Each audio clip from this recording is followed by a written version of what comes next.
Hello guys, जैसे कि हम सब जानते हैं कि आईआईसीटी में यूएसएमएल पैटर्न के क्वेश्चंस बहुत पूछता है और इसको कॉम्बिनेशन में पूछता है A B C D A B C करके। सो बेसिकली जो यूएसएमएल के क्वेश्चंस होते हैं उसमें उसके पैटर्न में 5 से 4 से ज़्यादा ऑप्शंस रहते हैं। पर हमको क्या है, हमारे लिए तो 4 ही ऑप्शन आते हैं एग्जाम में। तो हमको प्रैक्टिस के लिए अगर करना हो तो ये ऑप्शन से भी हमको कुछ क्वेश्चंस बन सकते हैं, इसके हर एक ऑप्शन से भी कुछ क्वेश्चंस बन सकते हैं। और जो आर्ट ऑफ गेस वर्क है वो बहुत इंपॉर्टेंट है आईआईसीटी में, क्योंकि जो टॉपर भी है उसको भी 160 से ज्यादा क्वेश्चन नहीं आता है। फ्रैंकली स्पीकिंग, इतने सारे एग्जाम्स देने के बाद सब मुझे समझ में आ गया है कि 160 से ज्यादा किसी को भी श्योर नहीं रहता है। आगे का चीज गेस वर्क रहता है जो उन्हें टॉपर बनाता है, और आईआईसीटी में तो टॉपर ही सिलेक्शन है एक तरह से। सो बेसिकली ये है कि हमको अगर गेस वर्क हमारा स्ट्रांग हो, जैसे कि एकदम अच्छी होल्ड नहीं है उस टॉपिक में भी, फिर भी हमको कुछ चीजें इधर उधर की पता है, रैंडमली गैस जैसे हम मार सकते हैं, लेकिन वो भी एजुकेटेड रहना चाहिए। कैसे? क्योंकि हमें कुछ कुछ नॉलेज उन ऑप्शंस की भी रहनी चाहिए। तो इसके जो क्वेश्चंस रहते हैं, मैंने देखा है यूएसएमएल के, उसमें 5 ऑप्शंस रहते हैं, 5 to 6 रहते हैं। तो हमको रिवीजन के टाइम हर ऑप्शन की डिटेल भी पता चलता है, ताकि कल को अगर ये किसी और क्वेश्चंस में आ जाए तो हमको बन जाए कि ये क्या है।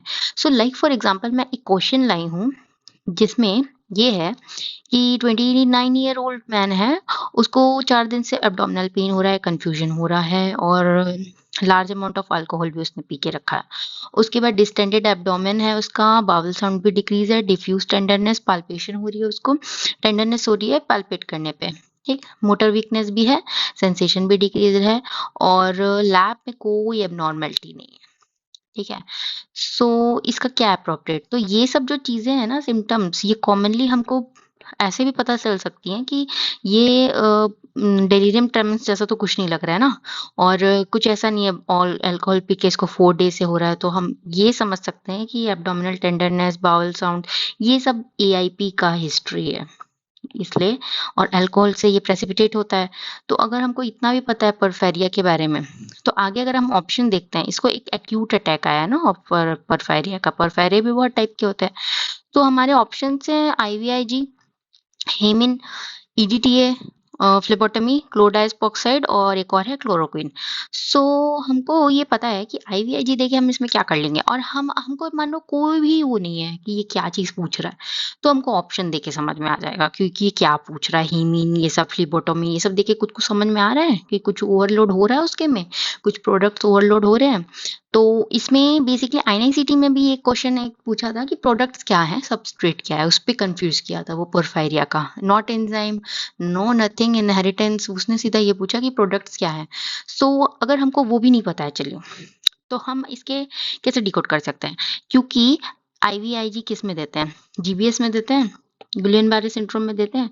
1 से 4 वीक्स की यूआरटीआई की हिस्ट्री रहेगी या डायरिया की हिस्ट्री रहेगी, उसके बाद मोटर वीकनेस है ना, डीटीआर, ये सब इसमें इसमें मिलता है हमको जीबीएस में। ठीक है, असेंडिंग फ्लैसिड पैरालिसिस, ये सब मिलता है। तो इसमें हम आईवीआईजी देते हैं एंटीबॉडी निकालने के लिए, है ना। तो ये सब के लिए हम देते हैं जो एंटीजन इसके अगेंस्ट बनता है, मोटर प्लेट्स के अगेंस्ट। तो जीबीएस इसमें ये काम आता है, तो ये तो हमको पता ही है, इसमें नहीं दे सकते क्योंकि ऐसी कोई वो नहीं है। इसको समझ में आ रहा है कि ऐसा तो नहीं है, इसको देके क्या कर लेंगे। ठीक है। तो हीमिन, अब ये हीमिन यही हमारा, क्योंकि राइट ऑप्शन यही रहेगा, इसको मैं बाद में एक्सप्लेन करूंगी, पहले फिर ईडीटीए देखते हैं। ठीक है, ईडीटीए किस में देते हैं, लेड के पॉइजनिंग में देते हैं। लेड के पॉइजनिंग में क्या हिस्ट्री रहेगी, ठीक है, एब्डोमिनल वीकनेस, न्यूरोपैथी तो रहेगी, लेकिन हिस्ट्री रहेगी इनहेलेशन की, जो ओल्ड हाउस में लेड पेंट बच्चा खा लिया, इस टाइप की कुछ कुछ हिस्ट्री रहेगी। और लेड पॉइंट में और क्या क्या रहेगा, ठीक है, लेड में और क्या क्या रहता है, सारा सारा सिम्टम जो भी लेड का रहता है अपना, वीकनेस, मोटर मोटर वीकनेस हो गया, न्यूरोपैथी हो गया, ठीक है, डायरिया, ये सब रहता है, लेकिन उसमें हिस्ट्री रहेगी। ठीक है, एक हिस्ट्री रहेगी कि लेड पॉइंट जैसे यहाँ क्या हो रहा है, अल्कोहल की हिस्ट्री है, और यहाँ पे देखो क्या हो रहा है, tenderness to palpation, abdominal pain, confusion, ये सब के साथ आ रहा है 4 डे की हिस्ट्री के साथ। सो वो, तो उसके बाद क्या है हमारा फ्लेबोटमी। फ्लेबोटमी कब करते हैं, जब हमको आयरन ओवरलोड हो। आयरन ओवरलोड कब रहती है, हीमोक्रोमेटोसिस में। ठीक है, यहाँ पे क्या होता है, पोरफीरिया क्यों होता है, पोर्फायरिया होता है हीम प्रोडक्ट्स, जो हीम प्रोडक्ट्स बनते जाते हैं, एक्युमुलेट होते जाते हैं, उसके वजह से न्यूरो सेंसिटिविटी होती है। और एआईपी में तो न्यूरोविसरल होता है बस, यानी कि ये कंफ्यूजन, ये विसरल जो पेन हो रहा है इसको, ये सब होता है, ठीक है, न्यूरोपैथी ये सब होते हैं। तो फ्लेबोटमी इसमें आउट हो गया, क्योंकि हमको ये आयरन ओवरलोड में होता है, इसमें हम करते हैं थोड़ा सा वीनी सेक्शन करते हैं, ठीक है, निकालते हैं, ब्लड निकालते हैं। फिर क्लोडाइसॉक्साइड, ये क्या चीज है? ये हमारा जो डेलिरियम ट्रेमेंस है ना, उसमें हम देते हैं जब अल्कोहल के हिस्ट्री के बाद 72 आवर के बाद उसको कंफ्यूजन हो रहा हो, ठीक है, डेलिरियम वगैरह हो रहा हो, तब ये देते हैं क्लोडाइसॉक्साइड। और ग्लूकोज वगैरह देते हैं ना, थायमाइन भी देते हैं। तो ये अल्कोहल वाले पेशेंट्स को देते हैं, लेकिन ये अपना डेलिरियम ट्रेमेंस नहीं है तो हम ये नहीं देंगे। क्लोरोक्विन, क्लोरोक्विन गाइज ये देते हैं पोर्फायरिया में, लेकिन कौन से पोर्फायरिया में? पीसीटी, पीसीटी जो ये जो ब्लिस्टर्स के साथ जो हो रहा है ना क्यूटेनियस, ये पीसीटी है। तो ये पोर्फायरिया क्यूटेनिया टाडा, इसमें हमको न्यूरोविसरल नहीं मिलेगा, ठीक है, इसमें हमको सिर्फ क्यूटेनियस मिलेगा। और ये डायग्राम को याद रखना। और ये दांत वाला रहता है ना, जो लाल दांत वाला एरिथ्रोडोंशिया, वो सीईपी में रहता है, ये सब वेरिएंट है, ठीक है। तो ये क्लोरोक्विन देते हैं पर ये पीसीटी में देते हैं। तो हमारा ऐसे रूल आउट हो जाएगा, हमको डिफरेंस करेगा क्लोरोक्विन और हीमिन में। अगर हमको ये जरा सा भी पता है कि जो ये वाला स्टेप होता है, ये एला सिंथेस वाला, ठीक है, इसको कौन इनहिबिट करता है? इसको दो लोग इनहिबिट करते हैं, ठीक है, एक तो हीमिन और ग्लूकोज। क्योंकि हीमिन प्रोडक्ट है तो ये ऑलवेज इनहिबिट करेगा, ठीक है, ये बना रहे हैं हीमिन सिंथेसिस हो रहा है, ठीक, तो ये ऑलवेज इसको इनहिबिट करेगा इस स्टेप को। तो हम अगर ये देंगे, हीमिन देंगे, तो हमारा जो सिम्टम्स है वो एग्जैगरेट होना बंद हो जाएगा, ये चेन ही खत्म हो जाएगी बनने की। तो ये है फैक्टर। और इसी की जगह ग्लूकोज भी होता तब हमारा कंफ्यूजन हो सकता था, लेकिन ग्लूकोज हम एक्यूट में नहीं देते हैं, ठीक है।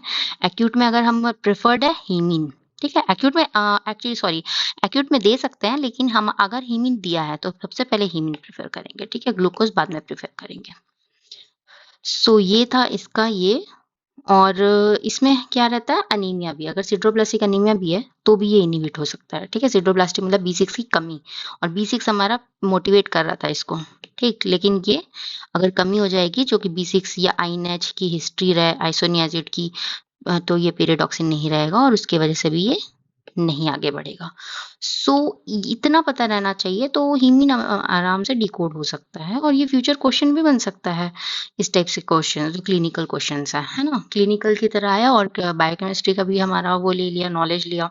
सो मैं एकदम शॉर्ट में पोर्फायरिया का बताना चाहूंगी। इसमें बेसिकली ओवरव्यू मोटे मोटे स्टेप्स हैं, बीच के कुछ स्टेप्स हैं भी नहीं, लेकिन मैं आपको क्लियरली इसका ओवरव्यू देना चाहूंगी कि ये जो अपना स्टेप है ग्लाइसिन और सक्सिनल को है, दो चीजें मिलके अपना ये एला सिंथेस की मदद से डेल्टा एमिनो लेविनुलिक एसिड बनाता है। ये माइटोकॉन्ड्रिया में हो रहा है, माइटोकॉन्ड्रिया में ये स्टेप हो रहा है और लास्ट के 3 स्टेप्स हो रहे हैं, बाकी सारा साइटोप्लाज्म में हो रहा है, ठीक है। ये एला आया, प्रोफोबिलोजन बना एला डिहाइड्रेटेज की मदद से, फिर प्रोफोबिलोजन डीएमिनेज था, ये एआईपी, एआईपी ये कराता है, इसके डेफिशिएंसी से एआईपी होता है। और फिर हाइड्रोक्सी मिथाइल बिलेन और ये यूसीपी3 बनेगा। और फिर इसका जो एंजाइम रहेगा, ये जब नहीं रहेगा तब होगा पोर्फायरिया कुटेनिया टाडा, ठीक है, जो पीसीटी जो इमेज दिखे। और ये होगा कोप्रोपोरफायरोजन 3। अब ये निकलेगा यहाँ से और जाएगा वापस माइटोकॉन्ड्रिया में। यहाँ पे दो चीजें होती हैं, एक तो इसके पास अपना एचसीपी भी होता है, यहाँ पे ये हेरिडिटरी कुटेनियस पोर्फायरिया भी कराता है। और इसके बाद एक और स्टेप रहता है जेन, प्रोटोपोर्फायरिनोजेन के बाद एक और बनेगा, वो होता है वेरीगेट पोर्फायरिया। तो 2 पोर्फायरिया यहाँ भी आते हैं बीच में, ठीक, तो ये हो गया। और फेरोकिलेटेज वाला अपना क्या हो जाएगा, एरिथ्रोपोएटिक पोर्फायरिया। जो एरिथ्रोपोएटिक प्रोटोपोर्फायरिया रहता है ना, ये अपना इसकी वजह से होता है, फेरोकिलेटेज की कमी से। और ये सारा माइटोकॉन्ड्रिया में होता है। इसमें हमको फोटोजेनिक मेमोरी बहुत इंपॉर्टेंट है। और उसके बाद ये याद रहेगा तो ये सब चीजें बन जाती हैं। पर बेसिकली मेरा क्वेश्चन क्या था कि ट्रीटमेंट में क्या देंगे, उससे रिलेटेड था। और जो जिस्ट है, मेन जो जिस्ट है अपना इसका, सीपी गुंटर डिसीज, ये यहाँ पे होता है। और ये जो है एचसीपी और वीपी इधर था, और एरिथ्रोपोएटिक पोर्फायरिया इधर होता है। ठीक है। और मेनली इसका 4 पॉइंट्स होंगे जिस्ट में पोरफायरिया का। ये अगर हमें पता है तो हमको पूरा टेबल जानने का, वो सब करने का, एक बार टेबल देखने के बाद हमको ये समझ में आ जाए तो ये बस, ये पूरा क्रक्स है इसका, जेम पॉइंट है। सारे पोरफायरिया ऑटोसोमल डोमिनेंट होते हैं, ठीक है, सारे डोमिनेंट है, जो AIP सब कुछ। सिर्फ क्या है नहीं है, ये जो एक्स लिंक्ड रिसेसिव वाला है, ठीक है, एक्स लिंक्ड रिसेसिव वाला कौन है, जो फर्स्ट स्टेप था एला सिंथेस वाला ना, एला सिंथेस वाला जो फर्स्ट स्टेप था, ये अपना क्या है, ये ऑटोसोमल, ये एक्स लिंक्ड रिसेसिव है, एला सिंथेस वाला एक्स लिंक्ड रिसेसिव, ठीक है, ये हो गया एक्स लिंक्ड रिसेसिव। और ऑटोसोमल रिसेसिव कौन है, CEP और एरिथ्रो वाले सारे, ठीक है, CEP एरिथ्रो वाले सारे, EP है ना, सब AR ऑटोसोमल रिसेसिव है।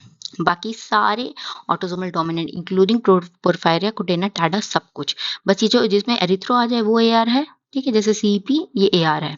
और जो आला डिहाइड्रेटेज ADAR है, क्रॉस निमोनिक है ना, ADAR है, जो आला डिहाइड्रेटेज जहाँ यूज हो रहा था, ये भी AR है, तो AD भी AR है, ठीक है, एला डिहाइड्रेटेज भी AR है।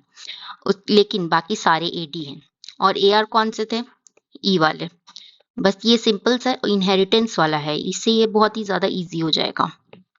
फिर ब्लिस्टरिंग क्यूटेनियस लीजन, हमारे पास कौन कौन से हैं ऐसे जो ओनली क्यूटेनियस है, ब्लिस्टरिंग लीजन्स है, जैसे कि हाथ में फोटो सेंसिटिविटी की वजह से जो ब्लिस्टर्स आने लगता है ना, ऐसे पोरफायरिया कौन से हैं, सब में देखो, या तो ये क्यूटेनिया टाडा से याद रखना, क्यूटेनिया नाम में ही है तो उसको याद करने का कोई जरूरत नहीं है ना, PCT है, ओनली ब्लिस्टरिंग है। फिर EP है, कॉन्जेनिटल एरिथ्रोपोइटिक पोरफायरिया, जो अपना गुंथर्स डिसीज है, जिसमें एरिथ्रोडोंशिया होता है, दांत बच्चे का दिखेगा एकदम लाल लाल, वो तो ये भी ब्लिस्टरिंग, क्यूटेनियस ब्लिस्टरिंग है। और EPP भी हो भी सकता है, नहीं भी हो सकता, जरूरी नहीं है, पर फोटो सेंसिटिविटी रहता है, जरूरी नहीं है कि ब्लिस्टरिंग हो, तो ये अपने ब्लिस्टरिंग में याद रखना।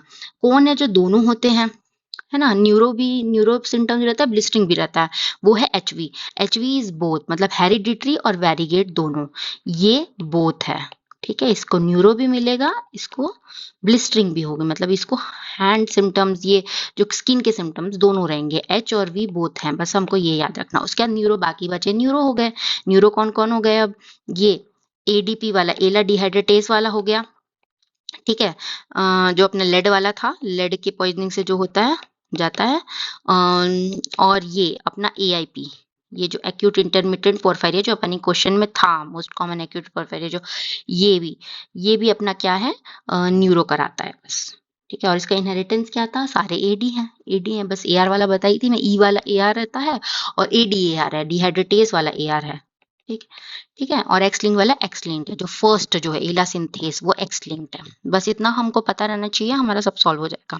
और नॉन ब्लिस्टरिंग है लेकिन फोटो सेंसिटिव है, वो जो मैं बताई थी आपको, ये A प्लस माइनस हो सकता है, EPP और ये वाला क्या, वेरीगेट वाला, ठीक है, सॉरी XLP वाला, ये जो एक्स लिंक प्रोटोफायर है, या जो फर्स्ट वाला जो था अपना, ठीक है, सिंथेस वाला, ये क्या होता है, फोटो सेंसिटिव हो सकता है लेकिन ब्लिस्टरिंग की जरूरी नहीं है कि ब्लिस्टरिंग हो, तो ये सब प्लस माइनस रहते हैं ये वाले। लेकिन अपने को बेसिकली याद रखना, ये न्यूरो है, ये पूरे ब्लिस्टरिंग है, PCT CEP वाले, और ये बोथ है, न्यूरो और विसरो दोनों है, ठीक है। तो बेसिकली यही जिस स्टेप पूरे पोरफायरिया का, ज्यादा कुछ इसमें इतना याद रखना नहीं है, ये स्टेप्स नहीं भी याद रह चलेगा, बस हम लोग को सबस्ट्रेट याद रहना चाहिए और हम लोग को प्रोडक्ट याद रहना चाहिए, और एंजाइम्स का नाम देख सकते हैं लेकिन उतना इम्पोर्टेंट है नहीं। सो मुझे यही बताना था कि things are easy, but slot की वजह से अपना क्या दिमाग ज्यादा वो हो जाता है, ओवरबर्डन हो जाता है, जैसा है कि मुझे लगता है कि जो फर्स्ट स्लॉट का जो मैंने गलत किया है, वो थर्ड स्लॉट तक मैं लेके जाती हूँ, मुझे याद रहता है कि हाँ वो गलत है, वो गलत, तो ऐसा नहीं सोचना है ना, अपना जो उस प्रेजेंट में उस क्वेश्चन पे ध्यान देना है, और उसके गेस वर्क में पूरा अपना जितना भी अपना नॉलेज है उसको लगाना है, कुछ ना कुछ करके हम क्वेश्चन के आंसर में डिराइव हो ही जाते हैं। और टाइम का क्रंच रहता है तो टाइम का ध्यान देना है। Okay guys, thank you for listening, मैं और ऐसे वीडियोस बनाऊंगी और थ्योरी भी और क्वेश्चंस भी कवर करेंगे। सो मुझे यही था कि बेसिक जो स्टाइल हम पढ़ते हैं, वो जो ड्रॉपर्स हैं वो तो सब करके देख चुके रहते हैं ना, नॉलेज भी रहता है, बेसिक भी, लेकिन हमको कुछ ऐसा करके देखना चाहिए कि क्वेश्चंस बहुत ज़्यादा करना चाहिए, हैवी ऑन क्वेश्चन विथ उनके ऑप्शंस से, एक एक हर ऑप्शन से एक एक क्वेश्चन बन सकता है। सो इस टाइप से पढ़ेंगे तो अभी के लिए, अभी क्योंकि हमें जो इनर्शिया है उसको ब्रेक करना है, तो हमको थोड़ा इस वे में पढ़ के भी देखना चाहिए। Okay guys, thank you for listening, bye.